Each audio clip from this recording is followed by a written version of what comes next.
Salah satu bagian penting di dalam penulisan penelitian adalah metode penelitian.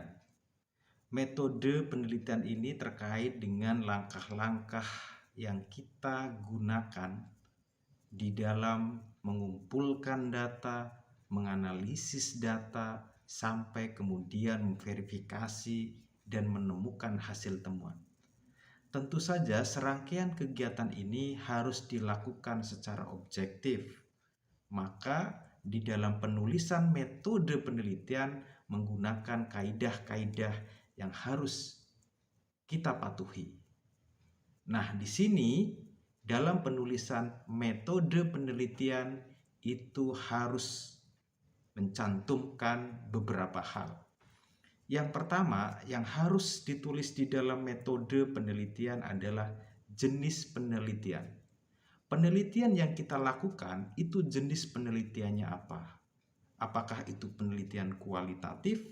Apakah itu penelitian kuantitatif? Di dalam penelitian kualitatif juga ada jenis-jenisnya.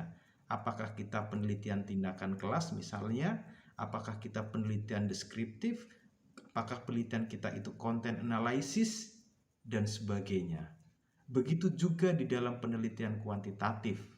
Apakah penelitian kita itu masuk kategori yang mana? Semuanya harus diidentifikasi dengan jelas. Disinilah kita harus memahami bahwa penelitian yang kita lakukan itu kategori penelitian yang mana. Maka tuliskan kategori penelitian kita di dalam jenis penelitian yang akan kita lakukan. Yang kedua adalah mengidentifikasi terkait dengan teknik pengumpulan data. Sebuah penelitian tentu saja membutuhkan data-data, membutuhkan informasi-informasi yang akan dijadikan sebagai bahan untuk dianalisis, untuk diidentifikasi, untuk diverifikasi, yang kemudian menghasilkan satu temuan penting. Untuk itulah, di dalam menuliskan metode penelitian, kita harus paham dalam mengidentifikasi teknik pengumpulan data yang kita lakukan. Misalnya, di dalam penelitian kualitatif kita mengenal ada setidaknya minimal ada teknik pengumpulan data melalui wawancara.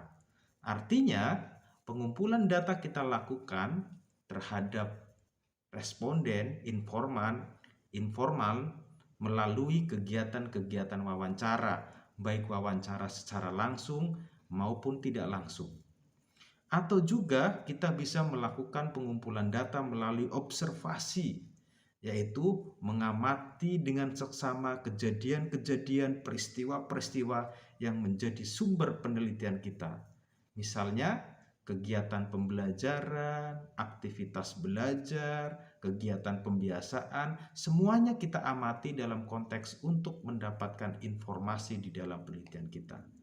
Bisa juga misalnya teknik pengumpulan data kita lakukan dengan dokumentasi, yaitu menggunakan dokumen-dokumen penting yang kemudian dokumen itu menjadi data penting, informasi penting yang akan kita kumpulkan. Tentu saja masih banyak teknik lain yang bisa kita lakukan. Salah satunya ketika penelitian kita adalah penelitian tekstual, maka kita menggunakan dokumentasi dalam konteks membaca. Karena data kita berupa teks, maka kegiatan pengumpulan datanya dilakukan dengan membaca dan menulis secara intensif. Dari sinilah kita akan memahami satu hal penting bahwa di dalam melakukan kegiatan penelitian, teknik pengumpulan datanya harus dilakukan dengan cermat, sesuaikan dengan karakter penelitian kita. Nah, setelah teknik pengumpulan data, kita juga mengenal teknik analisis data. Jenis penelitian sudah kita identifikasi. Pengumpulan datanya sudah kita identifikasi. Maka analisis data itu juga harus kita identifikasi. Tapi bisa juga setelah analisis data kita peroleh, kita juga bisa melakukan validasi data. kita menguji kebenaran data-data informasi yang sudah kita kumpulkan. Misalnya, kita melakukan uji triangulasi. Uji triangulasi adalah menguji validitas atau kebenaran data-data itu melalui kegiatan melakukan pengcross-checkan atau pembandingan antara data yang kita dapat melalui wawancara, data yang kita dapat melalui dokumentasi, data yang kita dapat melalui observasi, kita uji kebenarannya. Jika ternyata kita sudah mendapatkan data yang benar, maka validasi data menjadi satu kegiatan penting di dalam metode penelitian sebelum kita melakukan analisis data. Di langkah yang keempat inilah analisis data kita lakukan dalam konteks data yang sudah kita dapatkan dan kita validasi, kemudian kita analisis.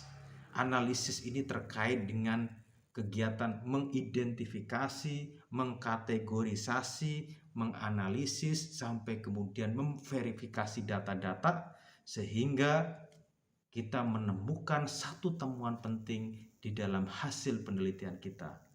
Analisis data ini tentu saja dilakukan sesuai dengan konteks penelitian kita. Misalnya, ketika kita melakukan penelitian lapangan, kita bisa menggunakan teknik analisis datanya Miles Haberman melalui 3 proses, yaitu reduksi data, kita membuang data-data yang tidak kita perlukan sehingga kita mendapatkan data yang penting. Data-data sudah kita reduksi, kita kurangi. Data-data inilah kemudian kita buat dengan nama klasifikasi atau kategorisasi. Data-data itu kita pilah, kita klasifikasi sesuai dengan konteks penelitian kita, sesuai dengan teori penelitian kita. Dari situlah kemudian verifikasi dan analisis, kita menganalisis data-data yang sudah kita klasifikasi.